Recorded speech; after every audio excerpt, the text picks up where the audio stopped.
नमस्कार दोस्तों, आप सभी का स्वागत है हमारे इस आदिसागर यूट्यूब चैनल में। एसपी मैडम महाकुंभ मेले में ड्यूटी कर रही थी।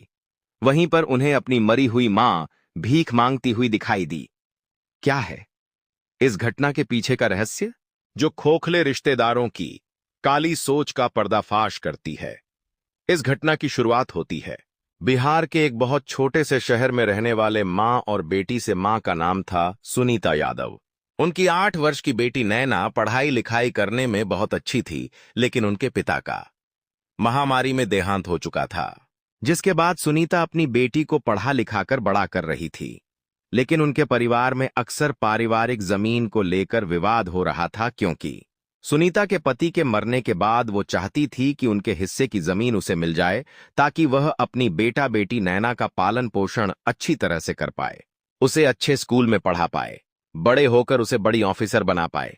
लेकिन नैना के बड़े पापा उसकी मां को जमीन का एक टुकड़ा भी नहीं देना चाहते थे। उसके पिता के मर जाने के बाद उनका ईमान डोल चुका था।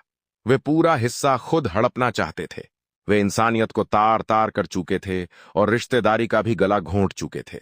वे सारा माल खुद ही प्राप्त करना चाहते थे, इसलिए उन्होंने सुनीता को RS1 देने से भी मना कर दिया। इधर सुनीता सिलाई मशीन का काम करती थी और अपनी बेटी को पढ़ा लिखाकर बड़ा कर रही थी। जब नैना 7वीं कक्षा में पढ़ रही थी, तब घरवालों का कहना था कि बेटी को पढ़ा लिखाकर क्या करोगे, इसकी जल्दी से शादी कराओ और चूल्हा चोखा सिखाओ। ये पढ़ाई लिखाई इसके आगे काम नहीं आने वाली। लेकिन सुनीता ये बात जानती थी कि अब उसकी बेटी नैना ही उसे समाज में सम्मान दिला सकती है। उसके पिता की मृत्यु हो जाने के बाद उन मां बेटियों को किसी ने नहीं पूछा, अगर नैना एक बड़ा पद ग्रहण करे तो सब लोग की बोलती बंद हो जाएगी। इसलिए हर हाल में सुनीता ने अपनी बेटी नैना की पढ़ाई जारी रखी। जब वो 12वीं कक्षा को अच्छे नंबर के साथ उत्तीर्ण कराई, तो बारीक ही उसे नजदीक के लखनऊ शहर भेजने की, क्योंकि वहां पर एक बहुत अच्छी यूनिवर्सिटी से उसे स्कॉलरशिप मिल रही थी। लेकिन फिर समाज की बेड़ियों ने नैना को जकड़ा और शहर से बाहर जाने के लिए बहुत रोका गया। लेकिन सुनीता ने सारी मुसीबतों का सामना किया और अपनी बेटी को अपने दम पर लखनऊ के एक बड़े कॉलेज में दाखिला दिलवा दिया। गांव शहर के सभी लोग हैरान थे, क्योंकि उस छोटे से शहर की कोई भी लड़की इतना आगे नहीं पहुंच पाई थी जितना नैना पहुंचने वाली थी। इसलिए सभी शहर के लोग उसे रोकना चाहते थे, उसकी टांग खींचना चाहते थे। यहां तक कि नैना के बड़े पापा भी नहीं चाहते थे कि वो जीवन में कुछ करके दिखाएं। इसी बीच अक्सर जमीन को लेकर विवाद चलता रहता था। सुनीता अपने हक की मांग करती थी, लेकिन नैना के बड़े पापा कभी भी उसे थोड़ा हिस्सा भी देने को तैयार नहीं होते थे। वे उसे डराकर धमकाकर जलील करके घर से बाहर निकाल देते थे। लेकिन अब धीरे धीरे नैना बड़ी हो रही थी, उसे भी इन सब चीजों की समझ हो रही थी। वो भी अपने पिता का हक हासिल करना चाहती थी, लेकिन रिश्तों की जंजीरों ने उसे बांध रखा था। एक दिन नैना की मां सुनीता ने उससे कहा कि 1 से 2 महीने हो गए, तुम घर नहीं आई, मुझे तुमसे मिलना है। नैना ने जवाब दिया कि अभी मेरी भरपूर तैयारी चल रही है। मैं UPSC एग्जाम की तैयारी कर रही हूं, ताकि ईडी का पता रहता था नया वो हो, आगे चलकर एक बड़ी SP ऑफिसर बन जाऊं और तुम्हारा नाम रोशन करूं। सुनीता नहीं चाहती थी अपनी बेटी की पढ़ाई लिखाई में कोई भी दिक्कत हो, इसलिए उसने सोचा कि मैं चुपचाप बस के माध्यम से लखनऊ जाती हूं और अचानक उसे सरप्राइज दे देती हूं। जिसके बाद सुनीता ने लखनऊ जाने की एक बस पकड़ी और अपने मन में प्रसन्नता के साथ अपनी बेटी को मिलने के लिए वो बहुत उत्सुक थी।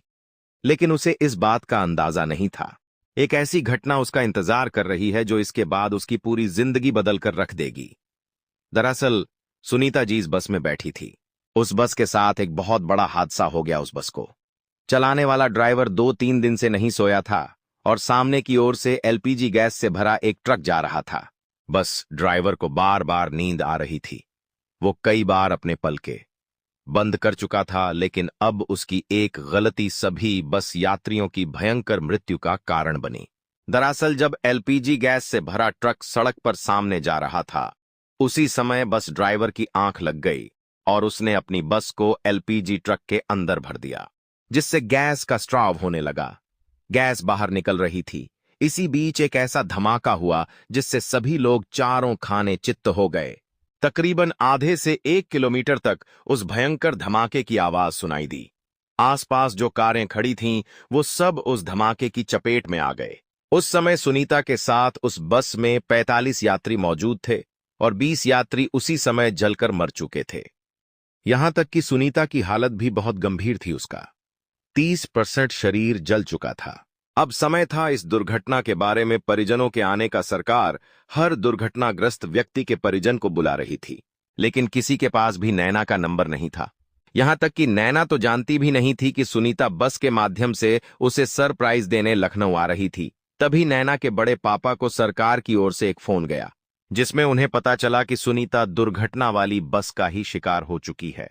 वो उसमें लखनऊ जा रही थी और उसकी हालत बहुत गंभीर है।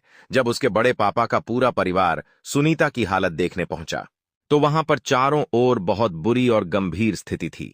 कई लोगों के बॉडी पार्ट जल चुके थे, कई लोग अपने हाथ पांव खो चुके थे। तकरीबन मरने वालों की संख्या 45 में से 25 हो चुकी थी और सुनीता भी एक एम्बुलेंस में घायल अवस्था में मौजूद थी। तब उसके बड़े में पापा ने इंसानियत को शर्मसार करने वाली एक ऐसी घटना को अंजाम दिया जिसे सुनकर आपकी आंखों में से भी आंसू आने लगेंगे। नैना के बड़े पापा ने यह सोचा कि यह तो आज नहीं तो कल वैसे ही मर जाएगी। अगर किसी तरह इसे बचा लिया गया तो फिर से ये मेरे दरवाजे पर जमीन मांगने आएगी। अगर आज किसी तरह इसे मृत घोषित कर दिया गया तो जिंदगी भर जमीन देने के नाम पर छुटकारा मिल जाएगा। उन्होंने सुनीता को देखना तक पसंद नहीं किया और सरकार को यह हवाला दिया कि इन लोगों में हमारी जान पहचान का कोई भी इंसान नहीं है। वास्तव में चंद पैसों के लालच में उन लोगों ने अपना ईमान बेच दिया था, जिसका क्या फल उन्हें आगे मिलेगा ये तो आप पूरी वीडियो देखकर ही जान पाएंगे। कुछ दिनों बाद जब सुनैना अपनी मां को मिलने पुनः अपने छोटे से शहर आई, तो उसने देखा कि घर पर तो ताला लगा हुआ है। अपनी मां को इधर उधर ढूंढते ढूंढते जब वो अपने बड़े पापा के घर पहुंची, वहां से उसे जानकारी मिली कि उसकी मां तो मर चुकी है। अचानक से इतना बड़ा झटका नैना सहन नहीं कर पाई। उसे समझ नहीं आ रहा था आखिर यह सब कैसे हुआ। उसने अपने रिश्तेदारों से कहा, आप इस घटना के बारे में मुझे उसी समय बता नहीं सकते थे सा? क्या मैं इतनी पराई हो गई हूं? लेकिन सबका कहना था हमारे पास तुम्हारा मोबाइल नंबर नहीं है, हम तुम्हें कहां ढूंढते फिरते। अब दुर्घटना को हुए तकरीबन 2 महीने बीत चुके थे। अब सुनीता कहां थी, किस हालत में थी, किसी को इस बात का कोई अंदाजा नहीं था। लेकिन नैना के बड़े पापा ने उसके मन में यह डाल दिया था कि हम लोग दुर्घटना वाली जगह पर गए थे और हमने देखा कि तुम्हारी मां पूरी तरह से जल चुकी है। वहां पर उसकी डेड बॉडी पड़ी हुई थी। हमने अपनापन दिखाते हुए उसका अंतिम संस्कार किया ताकि तुम्हारी मां की आत्मा को मुक्ति मिल सके। तुम्हें तो हमारा एहसान मानना चाहिए, बल्कि तुम हम पर ही गुस्सा कर रही हो। अब नैना थक हार चुकी थी।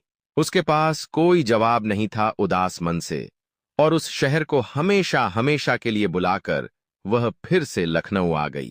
अपनी मां के ख्याल उसे परेशान कर रहे थे। मन में एक विचार आ रहा था कि काश मैं मां के कहने पर उस दिन अपने घर चली जाती तो शायद मां की जान बच जाती, क्योंकि वो खुद मुझसे ही मिलने लखनऊ आ रही थी और उसी बस में दुर्घटना का शिकार हो गई। नैना दिन प्रतिदिन डिप्रेशन में जा रही थी। अपनी पढ़ाई लिखाई पर ध्यान नहीं लगा पा रही थी, लेकिन तभी मनोज के रूप में उसे एक सहारा मिला जो उसके साथ पढ़ाई करता था। मनोज ने उससे कहा कि तुम्हारी मां बहुत अच्छी थी, बहुत हिम्मत वाली थी। अपने पति के जाने के बाद उन्होंने तुम्हारा अच्छा खासा ख्याल रखा। जहां समाज ने चाहा कि तुम पढ़ाई न करो, वहां पर तुम्हें पढ़ने के लिए उन्होंने सिलाई का काम किया, अपनी खुशियों को मार दिया। लेकिन तुम्हारी खुशियों को कभी मरने नहीं दिया। खुद फटे हुए कपड़े पहन लिए, लेकिन तुम्हारे लिए नए वस्त्र लाई। उसी को तो मां कहते हैं। क्या तुम उस मां का एक सपना पूरा नहीं करोगी? तुम्हारी मां चाहती थी तुम बड़ी ऑफिसर बनो। आज भले ही तुम अपनी मां को नहीं देख पाई, अंतिम समय में उनके साथ नहीं रह पाई, लेकिन अगर तुम उनका सपना पूरा करोगी तो आज जहां पर भी वो मौजूद है, वो तुम्हें आशीर्वाद जरूर देगी। तुम्हें वर्दी में देखकर बहुत खुश होगी। मनोज की उत्साह बढ़ाने वाली इन बातों से नैना के अंदर फिर से चिंगारी उठी। वो समझ चुकी थी कि अब जिंदगी में उसे क्या करना है। उसे उसका सपना पूरा करना है, अपनी मां का सपना पूरा करना है। वो लखनऊ में पढ़ रही थी, साथ में यूपीएससी एग्जाम की तैयारी करने लगी। वो रात दिन एक करके पढ़ाई लिखाई कर रही थी। कभी कभी मन में पुरानी यादें आती थीं जो उसे भटकाती थीं। लेकिन उसका लक्ष्य अब बहुत मजबूत था। वो किसी भी हाल में नहीं झुकने वाली थी। वो कुछ बड़ा करने वाली थी। उसने हर संभव प्रयास किया, अपनी एड़ी से लेकर चोटी तक का जोर लगा दिया और यूपीएससी एग्जाम को हर हाल में पास करने के लिए ताबड़तोड़ मेहनत करी। और जब यूपीएससी परीक्षा का रिजल्ट आया तो पूरे देश भर में उसने काफी ठीक ठाक रैंक हासिल करी। वो मात्र 1 साल से पढ़ाई कर रही थी, फिर भी उसने यूपीएससी एग्जाम को पार कर लिया था, जो बड़े बड़े 30 मार खान भी 3 से 4 साल में नहीं कर पाते, या उसके दृढ़ निश्चय और जबरदस्त हौसले का ही परिणाम था। अपनी रैंक के आधार पर नैना को एसपी पद सौंपा गया। अब उसके पास पावर थी, गाड़ी थी, उसके पास वो सब कुछ था जो उसे समाज में सम्मान दिला सकता था। लेकिन कमी थी एक मां की, जो उस दुर्घटना में मारी जा चुकी थी। उसे अपने रिश्तेदारों पर तरस आता था। उन्होंने बचपन में जो कुछ भी किया हो, लेकिन उन्होंने उसकी मां का सही समय पर अंतिम संस्कार किया। उसके मन को ये बात हमेशा तसल्ली देती थी। अब उसे लखनऊ में एक क्षेत्र में एसपी पद पर नियुक्त किया गया था। काफी अच्छा काम वो अपने एरिया में कर रही थी। अपराध को मिटा रही थी और खास तौर पर नारी शक्ति के लिए लड़ रही थी, जिससे पूरे शहर में नैना का नाम गूंज रहा था। अब इधर प्रयागराज महाकुंभ शुरू होने वाला था, क्योंकि करोड़ों लोग इस महाकुंभ में शामिल होने वाले थे। तो ड्यूटी पर बहुत सारे पुलिसकर्मियों को बुलाया गया, क्योंकि भीड़ को संभालना था, अपराध को रोकना था, कुछ गलत लोगों का पर्दाफाश करना था, जिसके लिए पूरी दुनिया से काबिल पुलिस वाले बुलाए गए, जिसमें नैना का नाम भी शामिल था। लेकिन उसे इस बात का बिल्कुल भी अंदाजा नहीं था कि उसकी जिंदगी बदलने वाली है। इस महाकुंभ में उसके साथ कुछ ऐसा होने वाला है जो उसने सपने में भी नहीं सोचा होगा। आखिर ऐसा क्या होगा नैना के साथ, ये तो आप वीडियो अंत तक देखकर ही समझ पाओगे। नैना को जब प्रयागराज महाकुंभ में ड्यूटी के लिए भेजा गया तो वो बहुत उत्साहित थी, क्योंकि वो अपने कर्तव्य को, फर्ज को बहुत अच्छी तरह से निभाती थी। साथ ही साथ जब वो महाकुंभ पहुंची तो उसने कई फर्जी बाबाओं का पर्दाफाश किया, क्योंकि एक मछली पूरे तालाब को गंदा कर देती है। नैना नहीं चाहती थी एक गलत साधु की वजह से लोग बाकी साधुओं पर भी विश्वास करना बंद कर दें। इसलिए सबसे पहले उसने फर्जी बाबाओं का भंडाफोड़ किया और भीड़ की व्यवस्था को सुचारू रूप से चलाया। तकरीबन 1 सप्ताह तक वो अपनी ड्यूटी अदा कर चुकी थी। एक दिन जब वो महाकुंभ में ड्यूटी कर रही थी, तभी उसे एक महिला बूढ़ी भीख मांगते हुए दिखाई दी। नैना को समझ नहीं आ रहा था कि आखिर ये कौन है, लेकिन उसे देखकर पता नहीं क्यों अपनापन सा महसूस हो रहा था। उस बूढ़ी औरत का आधा चेहरा जला हुआ था, उसका शरीर बहुत दुबला पतला था, मानो कई दिनों से कुछ भी नहीं खाया हो। तब नैना को उसकी स्थिति पर दया आ गई और सोचने लगी कि मैं इसकी कुछ मदद कर देती हूं। नैना ने अपने पर्स में से पैसे निकाले और उस बूढ़ी औरत से कहा कि अम्मा लो, ये पैसे अपने पास रख लो। लेकिन जैसे ही उस बूढ़ी औरत की नजर नैना पर पड़ी, वो बिलक बिलक कर रोने कुछ लगी और कहने लगी, मेरी बच्ची, मैं तुम्हारी मां सुनीता हूं, क्या तुमने मुझे पहचाना?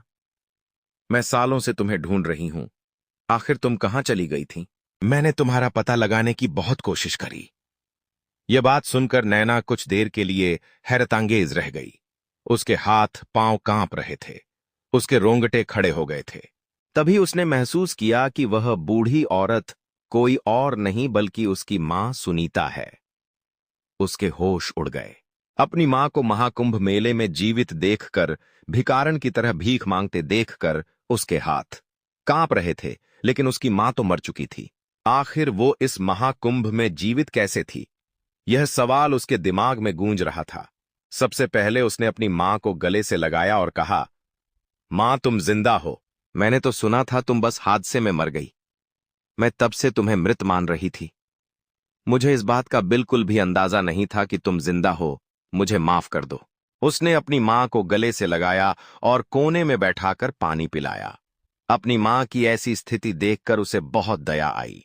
लेकिन कुछ देर बाद उसकी मां ने जो सच्चाई नैना को बताई, उसे सुनकर आपके भी पसीने छूट जाएंगे।